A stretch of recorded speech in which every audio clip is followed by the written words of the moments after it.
Hey guys, it's Morgan coming to you with another suspension video. This one's not going to be super long. I just want to describe what it is we do to Xplor Forks, our normal valving setup. There's lots of options. I'll go over some of those extra options, but I want to show you what we do for most folks who are like, you know, mid-pack A riders and down, like myself, and show you what we can do for what I think is a reasonable amount of money and make the bike work really well. This is what I've done on my bike, my 2018 300 XCW. It's the exact same setup. We're getting ready to do it for this gentleman. His bike is up on the lift. This is all in the Schlog too. I'll be probably doing a little bit more in-depth in the Schlog, but let me show you what's going on here. So with the Xplor Forks, obviously they're completely disassembled. It's an interesting setup, right? So you've got rebound on one side, compression on one side, and people are like, well, how does that even work? Let me show you how that works. Both forks have a base valve. It's just like this. It's not adjustable. It's just the bottom. They've got a piston with valving, and you know, it's just a normal base valve like you would on an open chamber fork. So this is the compression stack.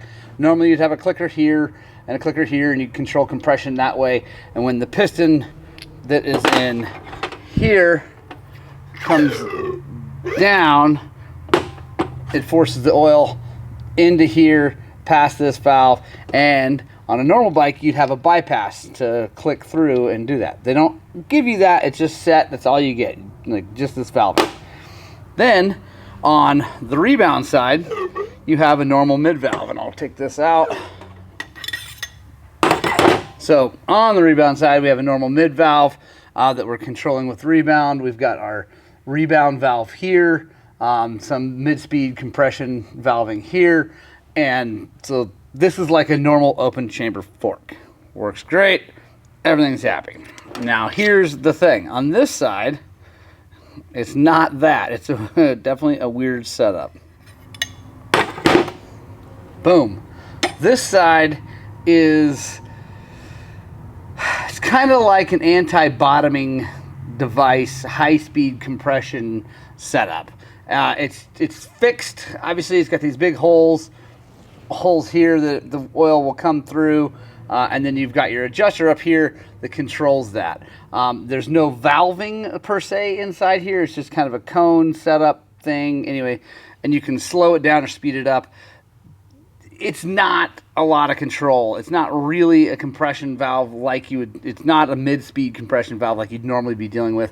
It also has nothing to do with rebound, because as you come back it just flows through, without any resistance at all. So it's a weird setup. Now for what we do here at TBT is we can change them both into an open chamber setup. So we can add a mid valve to both sides, and we can set it up like a full-on open chamber fork, and they work really good. That's more what we do for guys that ride a little bit harder, a little bit faster, really want more performance at speed and things like that, because it gives you a lot more control with the clickers and things like that. And it's really good, but it's a little more expensive than the other option.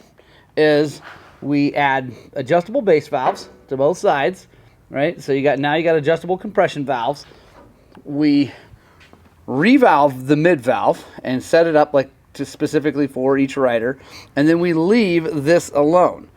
So in the end you end up with two compression valves that you can control, on the bottom and adjust, one rebound valve, and like I said, we set it up really well so you get lots of control even though it's out of just one fork. And then you leave the high speed, or that crazy anti-bottoming, whatever you want to call that. I mean, someone's going to correct me and call it the right thing, and that's fine. Thank you. Please do, because I honestly just don't even know what they call it. I know what it does, and I know it's a poor thing. It doesn't really do that much, but we leave it there, and then it does give you that ability to adjust that, and we call it a high-speed adjustment once we get everything else set up, because the two bottom ones are more low-speed stuff like you would on a normal fork, and that's more of a high-speed compression setup, and it does work. It does do something. It doesn't do as much as like a shock high speed. It doesn't work the same. If you know how a shock high speed works, this is very different from that, but it does. It's the same idea. So that's what we do. And now it's funny because we've had some suspension tuners who I swear the suspension world, guys, is full of the most, like, arrogant, trash-talking people I've ever met, man.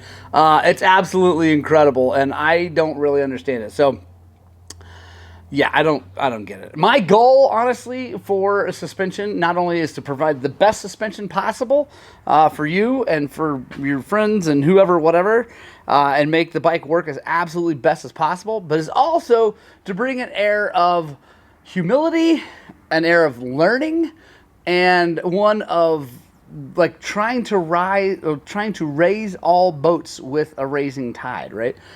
Because there are a lot of good suspension shops out there, a lot, right? And there's some bad ones. Obviously, there's some bad mechanic shops. I feel like this proves that we are not a bad mechanic shop. But we make mistakes, though. I mean, I've made mistakes. I've done some things that cost me a lot of money, and it sucked so much. Oh, I can only laugh about it now because it's over. But so I want to bring an air of, hey, we're learning, hey, we're trying to share things with you people, not make it such a secret science or art or whatever. So anyway, back to that. We've had some tuners like that are, you know, we do work, the bike's working great, whatever. They have someone closer to their hometown service it, and they're like, oh man, those guys ripped you off. They didn't do anything. All they did was, you know, the mid valve, and they didn't change this out and all that. You're right, we did, but we also didn't charge as much. Our setup like this, let me find it, let me tell you guys exactly what it costs, because this is about $200 less than doing it the other way. All right, so for that setup, for 2 compression base valves, adjustable base valves, full revalve, make it all happy, springs, bushings, seals, and a bladder kit, which we highly recommend. We don't have to do it, but we highly recommend it. All comes into about $1,200 to $1,300 for everything. Ready to rock and roll. A really, really good setup. A setup, like I said, I've been running on my 300 XCW now for years, and I've raced it, I've trail ridden it, I've cut trees and everything, and the bike works really good. Like I said, it's another like $200 to do the open chamber, and it is good. It's a little bit better, but there's a law of diminishing returns on any suspension. As you start to spend more money, it starts to make less and less of a difference. And I feel like that is less of a difference. Now, again, if you're really fast and you like that PDS W style suspension, then yeah, we just make them both open chamber. And we can do that. We have the parts in stock, everything. So I think this setup is really good. Like I said, we add a bladder kit to it to make the bump absorption better. We obviously spring it for your weight. All fresh bushings and seals, no matter how many hours on, unless you send me brand new suspension, like brand new.